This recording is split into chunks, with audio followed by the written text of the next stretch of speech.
ఒకేసారి మొత్తం అంతా కూడాను ప్యారలల్ గా వర్క్స్ స్టార్ట్ చేస్తున్నాం అన్నమాట. ఓకే. ఓకే. కాంపౌండ్ వాళ్ళు ఒక టీమ్ స్టార్ట్ చేస్తుంది, తర్వాత ఎంట్రన్స్ ఒక టీమ్ స్టార్ట్ చేస్తుంది, అట్లానే మీకు రోడ్స్ కానివ్వండి, డ్రైనేజెస్ కానివ్వండి, అదంతా కూడా ఒక టీమ్ స్టార్ట్ చేస్తుంది. Okay. Any RCC work we wanted to do it in parallel.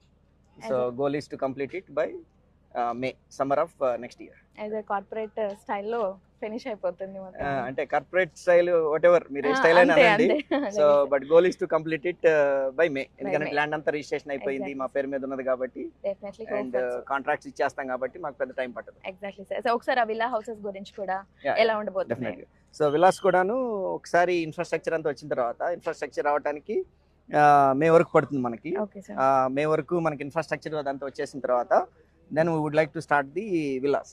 Second quarter నుంచి కూడాను మేము విలాస్ స్టార్ట్ చేయాలనేది ప్లాన్ అనమాట. Definitely so sir. వాటికి సంబంధించిన గ్రౌండ్ వర్క్ అంతా కూడాను కంప్లీట్ అయిపోయింది. ఓకే. బేసిక్ గా మేము 3 టైప్స్ ఆఫ్ విలాస్ కడదామని అనుకుంటున్నాం ఇక్కడ. ఓకే. ఒకటేమో 183 గజాలు, ఒకటేమో 200 గజాలు, ఇంకో థర్డ్ మోడల్ వచ్చేసి 222 గజాలు. ఓకే. దానికి సంబంధించిన ఫ్లోర్ ప్లాన్స్ కానివ్వండి, ఎలివేషన్స్ కానివ్వండి, స్పెసిఫికేషన్స్ కానివ్వండి, ఇవన్నీ కూడాను రెడీ చేసి పెట్టుకుంటున్నాము. Okay sir. సో మేకి ఒకసారి బేసిక్ ఇన్ఫ్రాస్ట్రక్చర్ అంతా రెడీ అయిన తర్వాత our goal is to start the villas from May of next year. Definitely sir. ఒకసారి ఇక్కడ మనకి 138 గజ